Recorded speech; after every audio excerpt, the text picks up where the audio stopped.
అవిద్యానామంతస్తిమిరమిహిరద్వీపనగరీ జడానాం చైతన్యస్తబకమకరందశ్రుతిఝరీ దరిద్రాణాం చింతామణిగుణనికా జన్మజలధౌ నిమగ్నానాం దంష్ట్రామురరిపువరాహస్య భవతి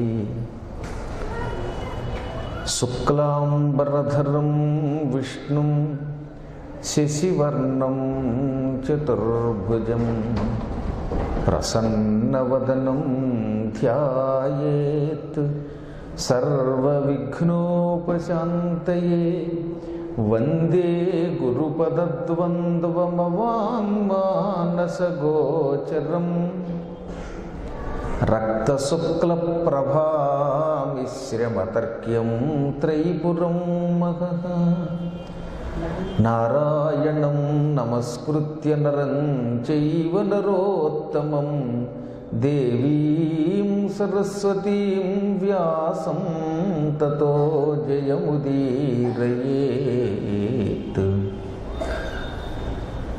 వందే శంభుముమాపతిం సురగురుం వందే జగత్కారణం వందే పన్నగభూషణం మృగధరం వందే పశూనాం పతిం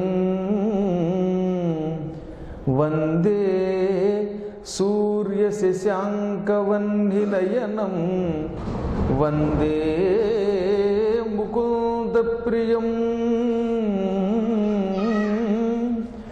వందే భక్తజనాశ్రయం చ వరదం వందే శివం శంకరం.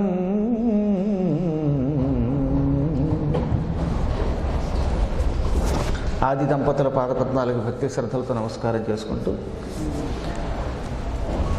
ఎప్పుడో 8 ఏళ్ల వయస్సులో ఇక్కడికి నేను నడిచొచ్చిన విషయం కిందటి సంవత్సరం మీకు చెప్పాను, జనవరిలో శ్రీశైల మహాత్మ్యంలో. కాబట్టి అప్పటి నుంచి ఈ శ్రీశైల మల్లికార్జునుడు మాకు గురువు. కాబట్టి గురుస్థానంలో ప్రవచనించేటువంటి అది మహాభాగ్యంగా భావించి ఎన్ని ఉపన్యాసాలున్నా ఇక్కడి నుంచి ఆహ్వానం వస్తే వీలున్నంత వరకు వాటిని రద్దు చేసుకుని రావడానికి కూడా ప్రయత్నం చేస్తూ ఉంటాను. అయితే అదృష్టవశాత్తు ఆ ఇబ్బంది కూడా లేకుండా దేవస్థానం వారు, ఈవో గారు అయితేనే, వారి సిబ్బంది అయితేనే ఇబ్బంది కలగకుండా 5 నెలలు 6 నెలలు ముందుగానే ఈ కార్యక్రమాన్ని ఏర్పాటు చేశారు. చిత్రం చెప్పమంటారా, మానవ సంకల్పానికి ఆ ఈశ్వర సంకల్పానికి ఎప్పుడు తేడా ఉంటుంది. మానవుడు ఒక రకంగా ఊహిస్తాడు, ఈశ్వర సంకల్పం వేరు. 3 రోజులు ఉపన్యాసం అని ప్రారంభంలో అనుకున్నాం, కానీ ఆయన ఏం చేశాడు, మల్లికార్జునుడు 5 రోజులు పెట్టాడు. అసలు గరుడ పురాణం పాంచాహ్నిక దీక్షతో వినమని అందులో ఉంది. 5 రోజుల పాటు సూర్యోదయం నుంచి సూర్యాస్తమయం వరకు ఒక వక్త, సూర్యాస్తమయం నుంచి మళ్ళీ సూర్యోదయం దాకా ఒక వక్త చొప్పున 24 గంటలు ఏకధాటిగా విడిచిపెట్టకుండా 5 రోజుల పాటు గరుడ పురాణం వినాలి అని దాని దీక్షా విధానంలో చెప్పుకున్నాం. కాబట్టి పాంచాహ్నిక దీక్షతో వినాలని శాస్త్ర నియమం అయితే, శివుడు సద్యోజాతం, వామదేవం, అఘోరం, తత్పురుషం, ఈశానం అని 5 ముఖములు కలిగిన వాడాయన. పంచముఖుడు, పంచాస్యుడు. అందుకే ఆయనకి కూడా ఈ పంచ పూజలంటే బాగా ఇష్టం, పంచ సంఖ్య అంటే ఇష్టం. సరే, ఆయన సతీమణి పంచసంఖ్యోపచారిణి, పంచమి పంచభూతేసి పంచసంఖ్యోపచారిణి. ఏ రకంగా చూసినా అంతా పంచతత్వం మీద ఇమిడి ఉన్నది. గరుడ పురాణంలో ఒక కాండ పంచత్వం పొందడం అంటే శరీరం విడిచిపెట్టిన దగ్గర నుంచి వెళ్ళే మార్గాన్ని కూడా చెబుతోంది. కాబట్టి కూడా పాంచాయనిక దీక్షని పరమేశ్వరుడు మనకు అనుగ్రహించాడు. పంచభూతాలని ఈశ్వరుడు తన ముఖాన్ని నుంచి సృష్టించిన ఒక అపూర్వమైన చరిత్ర గరుడ పురాణంలో ఉంది. అనగా అసలు గరుడ పురాణం యొక్క తత్వమే పంచత్వం మీద ఎలా ఇముడుందో చెప్పుకుందాం. ఈశ్వరుడికి అత్యంత ప్రీతిపాత్రమైన మంత్రం నమశివాయ. ఈ నమశివాయ అనే 5 అక్షరాల నుంచి 5 భూతాలని ఈశ్వరుడు సృష్టించాడు అని గరుడ పురాణం చెబుతోంది. నభము అంటే ఆకాశం. నమశివాయలో మొదటి అక్షరం నా నుంచి నభం ఆకాశాన్ని సృష్టించాడు ఆయన. రెండవది మా అనేది మంత్రంలో అక్షరం. ఇందు నుంచి మరుత్తు అంటే వాయువుని సృష్టించాడు. మూడవ అక్షరం నమశివాయలో సి. ఇందులో నుంచి శిఖి అగ్నిని సృష్టించాడు. నాలుగవ అక్షరం వారి అంటే నీరు. అందులోంచి వా. నమశివాయలో ఉన్న 4వ అక్షరం వా నుంచి వారిని నీటిని సృష్టించాడు. 5వ అక్షరం యా. ఇందులో నుంచి జియా అనగా భూమిని సృష్టించాడు. అందుకే చెప్పేటప్పుడు ఎప్పుడూ కూడా వెనక నుంచి చెప్పుకొస్తాం, సృష్టించేటప్పుడు అటు నుంచి సృష్టించాడు. పృథివ్యాపస్తేజో వాయురాకాశములు మనోబుద్ధి అహంకారములు అని 8 చెప్పుకున్నాం.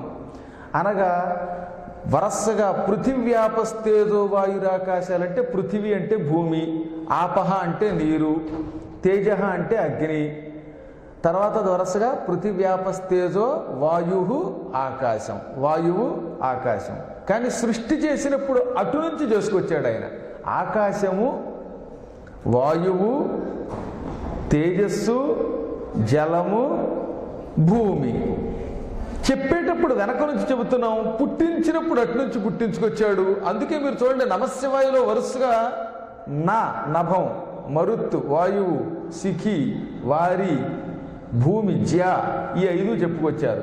వెనక నుంచి ముందుకి, ముందు నుంచి వెనక్కి ఈశ్వరుడు తన పంచముఖాల నుంచి ఈ పంచభూతాలని సృష్టించి పంచభూతములతో కూడిన మనలాంటి శరీరాలని సృష్టించాడు. అదే పాంచభౌతిక శరీరం.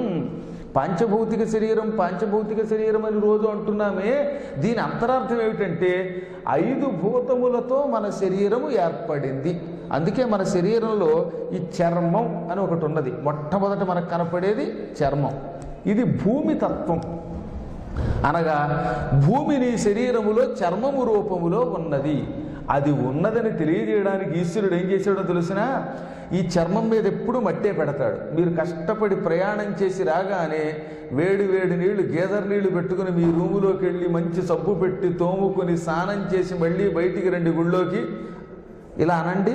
వెంటనే చర్మం మీద నుంచి ఎంత మట్టి మళ్ళీ మొదలై, అయ్యో ఈ మట్టి పోవాలని ఎన్నిసార్లు స్నానం చేయండి, మళ్ళీ మట్టే. ఈ చర్మం కేవలం మృణ్మయం. మీ శరీరం అంటేనే, మీ శరీరం అంటే అక్కడ అర్థం మన మానవుల శరీరం అంతా కూడా ఈ భూమి మీద ఉన్నంతకాలం మట్టితో కూడినది, మృణ్మయ శరీరము. ఈ శరీరం ఎప్పుడూ మట్టి లేకుండా ఉండదు. ఒకప్పుడు మట్టి లేకుండా ఉంటుంది, మట్టిలో కలిసిపోతే అప్పుడు మాత్రమే ఇక మట్టి లేకుండా పోతుందిట. అప్పటి వరకు ఈ శరీరం మృణ్మయ శరీరం. ఈ లోపల నీరు, ఇక తిన్నప్పటి నుంచి నిద్రపోయేదాకా నిరంతరం నీరు లోపల ఉండవలసిందే. అసలు అన్నం తినాలంటేనే ఆపోసన పట్టాలి. ఆపహ అంటే నీరు, అశనము అంటే ఆహారం. అన్నం తినడానికి ముందు నీళ్లు చేత్తో పుచ్చుకొని మంత్రపూర్వకంగా, గాయత్రి మంత్రపూర్వకంగా దాన్ని స్వీకరిస్తున్నాం కనుక దీనికి ఆపోసనము. ఇది మన నోట్లో పడి ఔపోసన, ఔపోసన ఇవాడి ఇష్టం అనుకోండి, సరే పర్వాలేదు, భాష రాకపోవటం వల్ల అలా పలికినా మొత్తం మీద ఏది ఏమైనప్పటికీ అసలు అది ఆపోషణము అంటే నీటిని ముందుగా ఆహారముగా తీసుకొనుట. నీరు లోపలికి వెళ్ళిన తర్వాత నువ్వు ఏ అన్నం తిన్నా జీర్ణ వ్యవస్థ బాగుంటుంది. అయ్యాక మళ్ళీ నీరు పుచ్చుకోవాలి. అందువల్ల కూడా నిరంతరం శరీరంలో నీరు ఎక్కువ ఉంటుంది నాయన. అందువల్ల నీ లోపల ఉన్నది నీరు అని చెప్పారు. అది జలం, పృథివీ, ఆపహ. ఇక తేజస్సు. మన శరీరంలో ఒక గొప్ప అగ్నిహోత్రుడు ఉన్నాడు. ఈ అగ్నిహోత్రుడు అనేవాడు మన శరీరంలో ఉన్నాడో లేదో తెలియాలంటే థర్మామీటర్ నోట్లో పెట్టు చూడండి. కొన్ని డిగ్రీలు వేడి కనబడుతోంది. ఈ అగ్నిహోత్రుడు పెరిగితే జ్వరం వచ్చిందంటున్నావు, తగ్గితే జ్వరం తగ్గిందంటున్నావు. ఈయన ఉన్నంత వరకే నువ్వు బతికున్నట్లు లెక్క అన్నారు. ఈయన లేకపోతే మన శరీరం చల్లగా అయిపోతుంది, డీప్ ఫ్రిడ్జ్లో పెట్టినట్టు. అందుకే శరీరాన్ని డాక్టర్లు పట్టుకుని చల్లబడిపోయిందండి అయిపోయాడండి అంటున్నాం. అగ్నిహోత్రుడు ఉంటే బతికావు, లేకపోతే వెళ్ళిపోయినట్టే. కాబట్టి మూడోవాడు అగ్నిహోత్రుడు ఉన్నాడు. ఇక నాలుగోవాడు లోపలికి పైకి కిందకి నిరంతరం వాయువు పీలుస్తూనే ఉన్నాం. 5 నిమిషముల పాటు ముక్కు గట్టిగా బిగించి పట్టుకుంటే నోరు తెరిచి పీల్చుకోవాలి. ముక్కు నోరు కూడా గట్టిగా బంధించామంటే ఇక ఆ తర్వాత బంధించడానికి మన శరీరంలో ఏమీ ఉండకుండా ఉంటుంది. అందుకే శ్వాస ఆడుతోందండి అని మనం ముక్కు దగ్గర వేలు పెట్టి గమనించి వీడు బతికున్నాడు, శ్వాస ఆడటంలా అంటే వెళ్ళిపోయాడని చెప్పేస్తున్నాం. ఈ శ్వాసలో ఉన్నవాడు వాయువు. ఇక అనుక్షణం మన శరీరంలో ఒక శబ్దం ఉంది. ఈ శబ్దమే లేకపోతే అస్సలు మనకి ఈ లోకంతో సంబంధం లేకుండా పిచ్చివాళ్ళం అయిపోతాం. చెవిలో పడిన శబ్దం వినబడాలి, బయట ఎక్కడ ఏం జరిగినా తెలియాలి. మనం చెవులు గట్టిగా మూసేసుకుంటే లోపల కూడా ఒక నాదం వస్తుంది. ఇదే మన శరీరంలో ఆకాశం, శబ్దగుణకం అంటున్నాం. మన శరీరములో ఈ విధంగా పృథివ్యాపస్తేజో వాయురాకాశములనే పేరుతో పంచభూతాలు ఉన్నాయి. ఈ పంచభూతాలతో శరీరం ఏర్పడింది. అందుకే శరీరం పాంచభౌతికం. ఈ పాంచభౌతిక శరీరము నుంచి విముక్తి పొంది శాశ్వతమైన ఆనందం పొందడానికి ఈశ్వరుణ్ణి పట్టుకో. పరమేశ్వరుణ్ణి నువ్వు శివుడు, నమశివాయ అనే నామాలతో మంత్రంతో కానీ మంత్రం లేకుండా కానీ నిరంతరం తలుచుకుంటే మళ్ళీ ఇలాంటి పంచభూతములతో కూడిన శరీరంలో కాకుండా స్వేచ్ఛాపూరిత శరీరంలోకి వస్తావు అని గరుడ పురాణం మనకి ప్రారంభంలో చెప్పింది. అంటే అర్థం ఏమిటి? స్వేచ్ఛాపూరిత శరీరము, అస్వేచ్ఛాపూరిత శరీరము అని శరీరములు 2 రకాలు. మన శరీరము అస్వేచ్ఛతో కూడినది. మీరు ఎంత గెంజుకున్నా ఈ శరీరములో ఉన్నంత వరకు మనకి స్వేచ్ఛత లేదు. ఏమండోయ్ నా ప్రొఫెషను స్వేచ్ఛ అండి, ఒకళ్ళ కింద పనిచేయటం లేదండి అని ఎవడన్నా అంటే అది భ్రమ.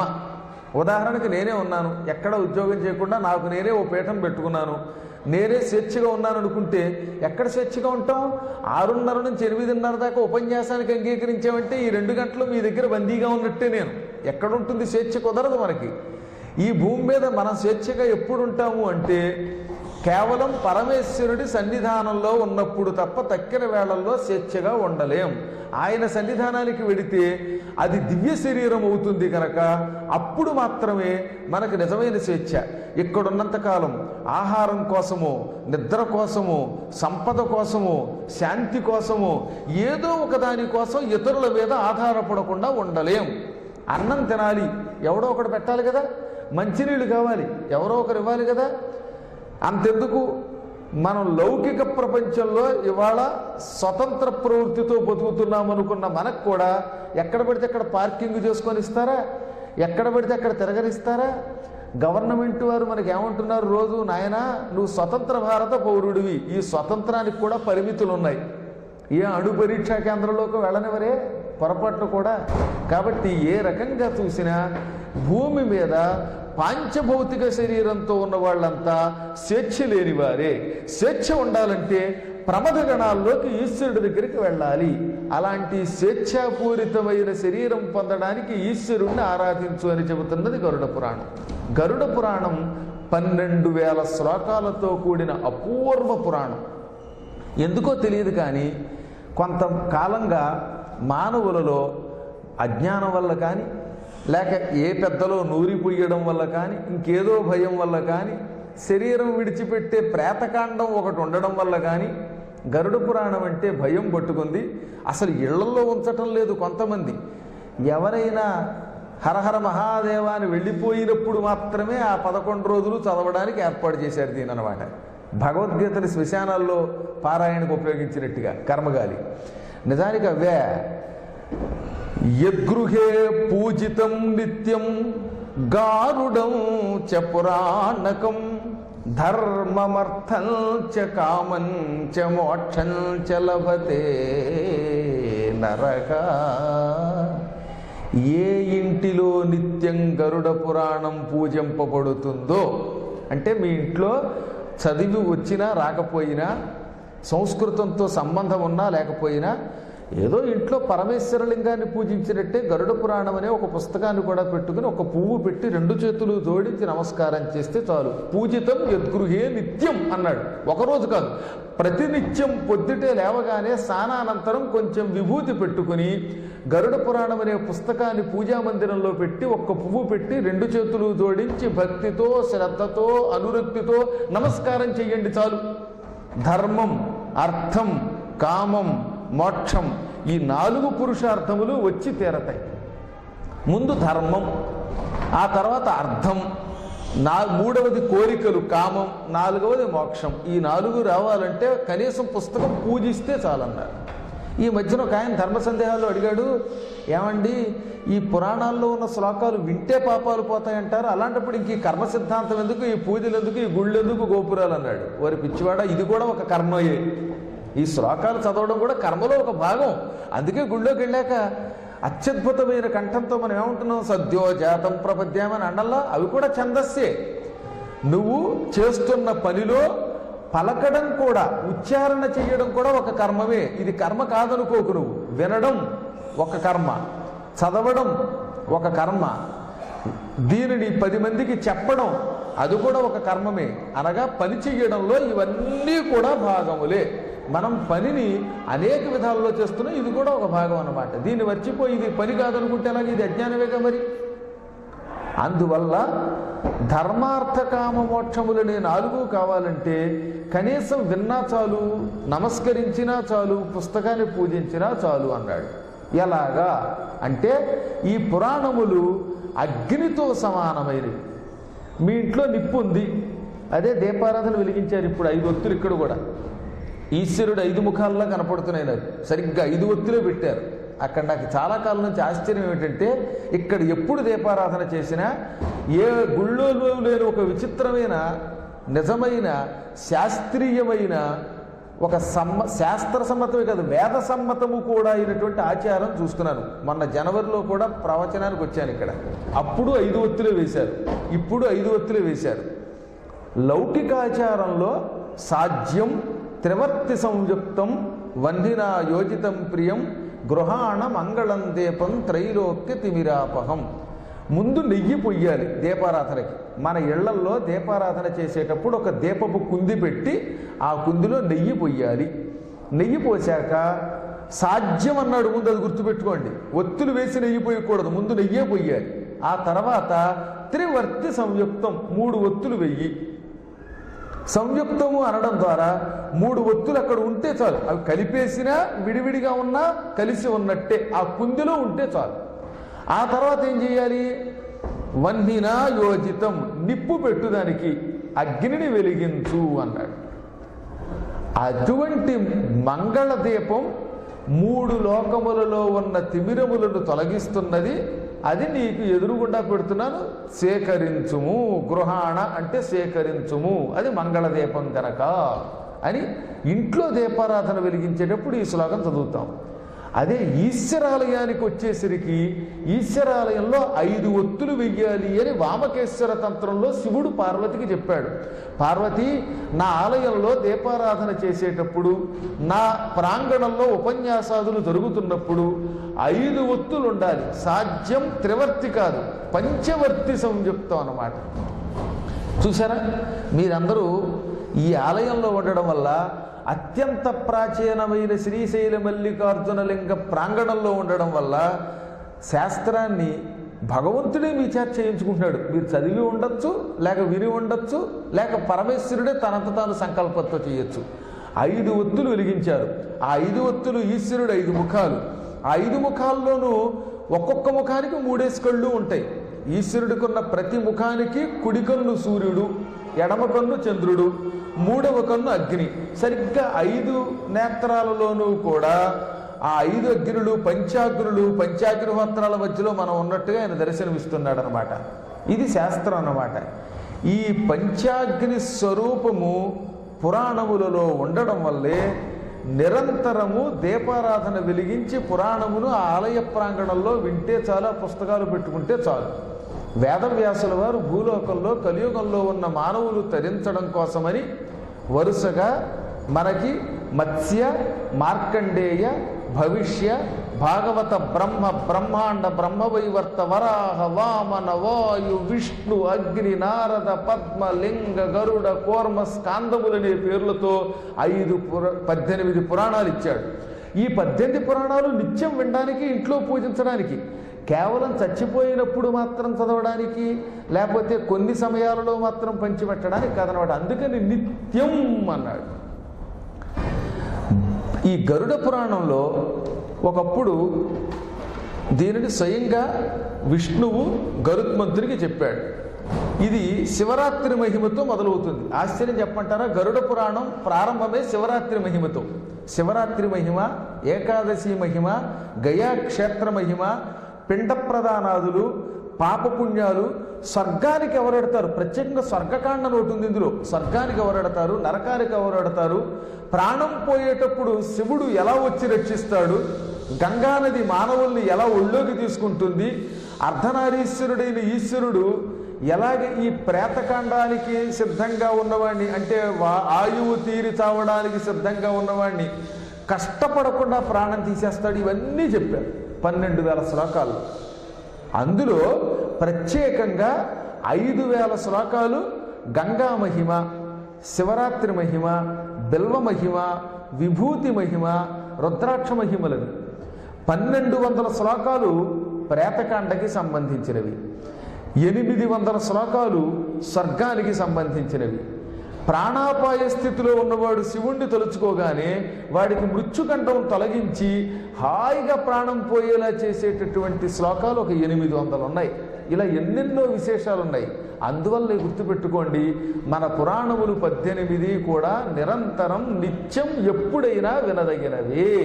నేను ఎందుకు చెప్తానంటే, మన అదృష్టవశాత్తు ఈసారి శివరాత్రి మహిమ, బిల్వ మహిమ, మానవుడు ఏ రకంగా కర్మాచరణము చేస్తే, ఎటువంటి కర్మాచరణ చేస్తే సుఖంగా ప్రాణం విడిచిపెడతాడు, వీటిని కొంచెం చూచాయిగా చెప్పుకుందాం.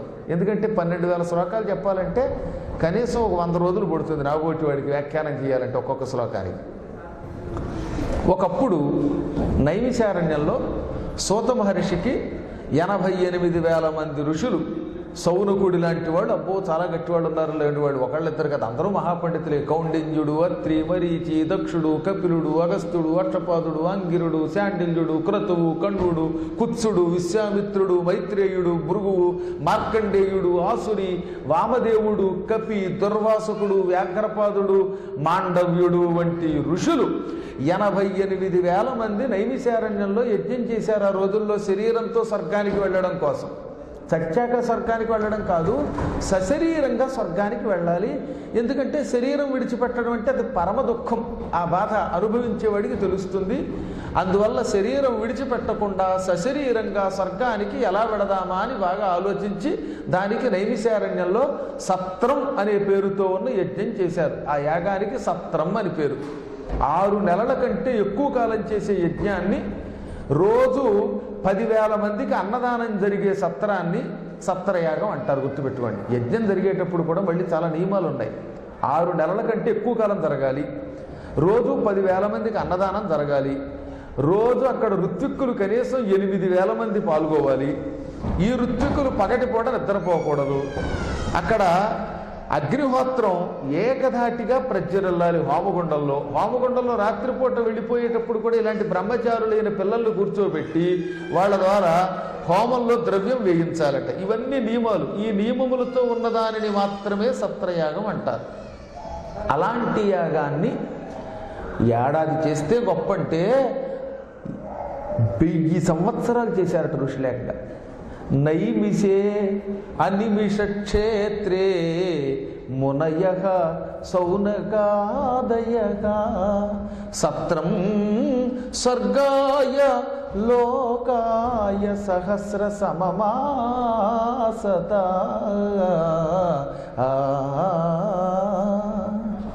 అనిమిష క్షేత్రంలో దేవతలు నిరంతరం నివసించే నైమిషారణ్యంలో 1000 సంవత్సరముల యజ్ఞం చేశారు వాళ్ళు. ఏకంగా 5 రోజులు ఉపన్యాసం పెట్టడం అంటేనే వాళ్ళు ఎంత కష్టం. నిజం చెప్పాలంటే పెద్ద వ్యవస్థది. అటువంటిది 1000 సంవత్సరాలు ఆ రోజుల్లో నిర్వహించారు ఆ మహాత్ములు. ఒక రోజున వాళ్ళు ఋషులు ప్రతిరోజు మధ్యాహ్నం పూట పురాణం వినడం అనేది ఒక అలవాటుగా పెట్టుకుని, మహర్షి సూత మహర్షి, నీ ధర్మమానని ఎప్పుడు ఏమి చెయ్యాలో తెలుసుకుంటున్నాం. గరుడ పురాణం గురించి ఎంతోమంది గొప్పగా చెప్పారు. అసలు ఈ పురాణంలో ఏమున్నాయి? అందులో మేము మృత్యు అంటే భయపడుతున్నాం. మృత్యు అంటే భయం ఎందుకు అంటే, చచ్చి స్వర్గానికి పోతే పర్వాలా, లేదా మోక్షం పొందితే పర్వాలేదు, మళ్ళీ భూలోకంలో పుట్టి మళ్ళీ ఇదే జన్మ, మళ్ళీ ఇదే భోజనం, ఇవే కర్మలు, ఎందుకు ఇవి? మాకు వీటి మీద వ్యామోహం లేదు. పునరపి జననం, పునరపి మరణం, పునరపి జనని, జఠరేశయనం, ఇవి నిరంతరం మమ్మల్ని పీడిస్తున్నాయి. కాబట్టి వీటికి అతీతంగా శాశ్వతంగా ఆనందం పొందడానికి మేము కృషి చేస్తున్నాం. ఈ కృషి చేసేలోపు మరణం పొందుతామేమో అని భయం. కాబట్టి ఈ మరణ దుఃఖం నుంచి బయటపడడానికి గరుడ పురాణం వినమని పెద్దలు చెప్పారు. ఆ పురాణం గురించి చెప్పమని అడిగారు. అప్పుడు ఆయన చెప్పాడు, ఎప్పుడో ప్రాచీన కాలంలో ఒకప్పుడు కశ్యపుడు అని ఒక ప్రజాపతి ఉన్నాడు. ఈ కశ్యప ప్రజాపతికి 14 మంది భార్యలు. ఈ 14 మంది దక్షుడి కూతుళ్ళే. దక్షుడికి వీరిణి అనే భార్య ద్వారా 60 మంది కూతుళ్ళు పుట్టారు. ఆ 60 మంది కూతుళ్లలో 14 మందిని కశ్యప ప్రజాపతికి ఇచ్చి పెళ్లి చేశాడు. అదితి, దితి, వినత, కద్రువ మొదలైన వాడు. అందులో కద్రువ అనే ఆవిడ భర్త దగ్గరికి వెళ్ళి, ఏమండి నాకు మంచి బలమైన కొడుకులు, 1000 తలలు, 500 తలలు, 100 తలలు కలిగి లోకాలని విషంతో దగ్ధం చెయ్యగలిగేవాళ్ళు కొడుకులు కావాలి. వాడు మహావీరులు అవ్వాలి, ప్రజలు వాళ్ళను చూచి వణికిపోవాలి, అటువంటి వాళ్ళు 1000 మంది కొడుకులు కావాలి అన్నది కద్రువ. ఆయన తథాస్తు అన్నాడు. తర్వాత కద్రువ అక్కగారు వినత దగ్గరకు వచ్చాడు కశ్యపుడు. మీ చెల్లెలు 1000 మంది కొడుకులను కోరింది. వాళ్ళంతా విషసర్పాలు అయ్యి ఉండాలి, పరాక్రమవంతులు అయ్యి ఉండాలని, 1000 పడగలు 100 పడగలు ఉండాలని కోరింది. నీకెటువంటి సంతానం కావాలి అని కోరాడు ఆయన. ఈవిడ కొంచెం తెలివిగా ఆలోచించిందండి. మా చెల్లెలికి 1000 మంది కొడుకులు పుట్టారు కదా, ఆ 1000 మందిని ఒక్క ఏకతో తలకాయలు పగలగొట్టే ఒక బలమైన కొడుకు కావాలి. ఒక్క కొడుకు చాలు అని మళ్ళీ అంతలోనే కొంచెం కక్కుర్తి కదా, ఈ మానవ లక్షణం ఆవిడకి కూడా వచ్చింది. ఒక్కొక్కప్పుడు మనం అవతల వాడు ఏదైనా కోరుకోమంటే ఒక్క రూము చాలండి అన్నాడు, మళ్ళీ అంతలోనే 2 రూములు కావాలండి అంటాడు. ఇలాంటి బుద్ధి కాసేపు ఆవిడికి వచ్చి, ఒక్క కొడుకు చాలడేమోనండి, 2 కొడుకులు ఇప్పించండి అంది, 2 కొడుకులు ఇప్పించండి అంది. ఈయన చిరునవ్వు నవ్వి, ముందు 1 అన్నావు, తర్వాత 2 అన్నావు కదా, నీకు మహాపరాక్రమవంతుడైన ఒక కొడుకు పుడతాడు, రెండోవాడు శరీరం సగం సగం తయారై పుడతాడు, కానీ ఇద్దరి వల్ల నీకు కీర్తి వస్తుంది అన్నాడు. తర్వాత కొంతకాలానికి కద్రువకి 1000 మంది కొడుకులు పుట్టారు. ఎలా పుట్టారు వాళ్ళు అంటే, ముందు గుడ్లు పుట్టేయట, అందంగా తెల్లని స్వచ్ఛమైన గుడ్లు పుట్టాయి. ఈ గుడ్లు ఒక్కొక్క గుడ్డు కొంతకాలానికి టపా టపా పగిలి, ఒక గుడ్డులో నుంచి ఆదిశేషుడు, రెండో గుడ్డులోంచి వాసుకి, మూడో దాంట్లోంచి తక్షకుడు, 4 నుంచి అరుకాషుడు, అంబరీషుడు, ధృతరాష్ట్రుడు, పిశంగుడు, కుటిలుడు, కాలకేయుడు, కౌలుడు, ఇలాంటి వాళ్ళు ఒక 1000 మంది పుట్టుకొచ్చారు. ఆ పేర్లే చెప్పుకుంటూ పోతే తెల్లారిపోతుంది పురాణం. అంతమంది లొకలొకలాడుతూ, మనకి సాయంత్రం పూట నూడిల్స్ అని అమ్ముతూ ఉంటారే బడ్డీ కొట్ల మీద, సేమ్యాలు, అలా పుట్టుకొచ్చారన్నమాట. తెల్లగా, నల్లగా, ఎర్రగా, గోధుమ రంగులో, బూడిద రంగులో, రకరకాల రంగుల్లో పుట్టుకొచ్చారట 1000 మంది సర్పాలు. ఇక రెండో ఆవిడకి, మన వినతకి 2 గుడ్లు పుట్టాయి. ఆవిడ గుడ్లు మాత్రం పగలలేదు, గుడ్డులోంచి చంటి గుడ్డు బయటికి రాలేదు. కొంచెం బాధ కలిగింది వినతకి. మా చెల్లెలికి 1000 గుడ్లు పుట్టాయి, ఆ గుడ్లు క్రమక్రమంగా పగిలాయి, గుడ్లలో నుంచి పాములు బయటకు వచ్చాయి. నాకేమో 2 గుడ్లు పుట్టాయి, ఈ 2 గుడ్లు పగలవు, ఇందులోంచి పిల్లలు రావటం లేదు, నేనేం తప్పు చేశాను, ఆవిడేమి ఎక్కువ చేసింది. అయ్య బాబోయ్, ఎర్రని తలలతో, తెల్లని తలలతో, పసుపచ్చని రంగుతో మహావీరులు పుట్టుకొచ్చేశారు అని కొంచెం ఈర్ష్య కలిగింది. అన్నిటికంటే ఈ సృష్టిలో భయంకరం ఈర్ష్య. మనం బాగున్నా బాగుండకపోయినా పక్కవాడు బాగుంటే ఏడ్చేవాళ్ళు ఎక్కువగా ఉంటారట. అందులో ముఖ్యంగా కలియుగంలో నీవు బాగులేవు అని ఏడిస్తే ఒక కన్ను పోతుంది, పక్కవాళ్ళు బాగున్నారని ఏడిస్తే రెండో కన్ను పోతుందని శాపం ఇచ్చాడులేండి పూర్వకాలంలో దుర్వాస మహర్షి. అందువల్ల ఎప్పుడూ కూడా మనం బాగున్నా బాగాలేకపోయినా పక్కవాళ్ళు బాగుంటే ఆనందించాలి. అమ్మాయ పోన్లే ఆ ఇంటి ఆవిడ ఇల్లు కొనుక్కుంది, లేకపోతే వీళ్ళెవరో ఆస్తి కొనుక్కున్నారు, వీళ్ళకి కీర్తి వచ్చిందని. అదేం దురదృష్టమో తెలియదు కానీ మంచివాళ్ళు చెడ్డవాళ్ళు ఎప్పుడూ ఉంటారు. కానీ సహజంగా కలియుగంలో కొంచెం అసూయ ఈర్ష్య ఎక్కువగా ఉంటాయట. అందువల్ల మనం బాగాలేకపోయినా పర్వాలేదు, పక్కవాడు బాగుంటే మాత్రం ఏడవాలని ఒక కోరిక పుడుతుంది అన్నారు. నేను అనలేదు, పురాణాల్లో అన్నమాట చెబుతాను, మీరు చూస్తూనే ఉన్నారు. మన ఇంట్లో కరెంటు పోతే ఎక్కువ మంది చేసే పని ఏమిటి? కరెంటు పోయిందని ఇంట్లో వెతకడం, పక్కింటికే చూస్తాడు. వాడింట్లో కూడా పోయిందంటే ఆనందం. అది మా ఇద్దరు గొడవ. ఇది ఒక పెద్ద విచిత్రమైన వ్యసనం. నాకు గుడ్లు పుట్టే, ఈ గుడ్లలో నుంచి పిల్లలు రాలేదనే బాధ కంటే ఆవిడికి పిల్లలు ముందు పుట్టుకొచ్చేశారు, అప్పుడు నాకెందుకు రాలేదు, ఇదన్నమాట ఆవిడ బాధ. అందుకని ఆ బాధతో ఏం చేసింది, ఈ 2 గుడ్లలో ఒక గుడ్డుని టపుక్కుని పగలగొట్టేసింది. పాపం ఆ గుడ్డు పగిలిపోగానే అందులో నుంచి ఈ తొడల కింద భాగం తయారు కాని పురుషుడు పుట్టుకొచ్చాడు. అంటే పైనంతా తయారయ్యింది, కింద భాగం తయారవల. సంస్కృతంలో తొడలని ఊరువులు అంటారు. ఊరువులు తయారు కాకుండా ఆ పిల్లాడు పుట్టాడు, అందుకని వాడిని అనూరుడు అన్నారు. అనూరుడు అంటే ఊరువులు లేనివాడు. మీరు ఎప్పుడైనా కోడి, పావురం ఇటువంటివి పెట్టే గుడ్లు చూడండి ఒకసారి. గుడ్డు పగిలిన వెంటనే అందులోంచి అప్పుడే పుట్టిన బిడ్డ ఎర్రగా రాగి రంగులో లేక ఉదయిస్తున్న సూర్యుడి కాంతిలో ఉంటుంది. అప్పుడే పుట్టిన చిగురాకులు, అప్పుడే గుడ్లలోంచి పుట్టిన పిల్లలు, తల్లి కడుపులోంచి అప్పుడే పుట్టిన పిల్లలు, వీళ్ళందరూ కూడా ఎర్రగా ఉంటారు. క్రమక్రమంగా 4 రోజులు తలంటి స్నానం చేయించాక వీడు అసలు రంగు బయటకు వస్తుంది. ఎర్రగా పుట్టినవాడు నల్లగా అయిపోతాడు పిల్లడు. ఆ తర్వాత కాకి అయితే నల్ల కాకి అయిపోతుంది. కానీ కాకి పిల్ల కూడా పుట్టినప్పుడు మీరు చూడండి, ముక్కు దగ్గర నుంచి ఆపాదమస్తకం ఎంత ఎర్రగా ఉంటుందో. ఈ పిల్లవాడు కూడా గుడ్డు పగలగొట్టుకుని పుట్టకుండా గుడ్డు బలాత్కారంగా తల్లి పగలగొట్టడం వల్ల మరింత ఎర్రగా పుట్టాడు. అందుకే అరుణుడు అన్నారు. తొడలు లేవు గనక అనూరుడు, ఎర్రగా ఉన్నాడు గనక అరుణుడు. ఈ కుర్రవాడు పుట్టగానే వణికిపోతూ, అమ్మా ఇంకొక 500 సంవత్సరాల పాటు నా జోలికి నువ్వు రాకుండా ఉంటే, అంటే బలాత్కారంగా ఈ గుడ్డుని పగలగొట్టకుండా ఉంటే నేను అందంగా బలంగా తయారయ్యేవాడిని, నా తొడలు నా కాళ్ళు నాకు వచ్చేవి. ఇప్పుడు నేను కుంటివాణ్ణి అయిపోయాను, సకలాంగుడు కావలసిన వాడిని వికలాంగుణ్ణి చేసావు. ఈ పాపానికి నీకు ప్రాయశ్చిత్తంగా శాపం పెడుతున్నాను. ఈర్ష్యతో నీ చెల్లెలి మీద ఉన్న కోపంతో నన్ను పగలగొట్టి నన్ను వికలాంగుణ్ణి చేశావు. కాబట్టి నీ చెల్లెలికి నువ్వు 1000 ఏళ్ళు దాసీవైపడుండు అని చెప్పించాడు. అప్పుడు ఏమన్నారు ఇప్పుడు పురాణంలో? అందుకని పక్క వాళ్ళని చూచి ఈర్ష్యతో తొందరపడి ఏ పని చెయ్యకు, చేస్తే ఇలాగే అవుతుంది.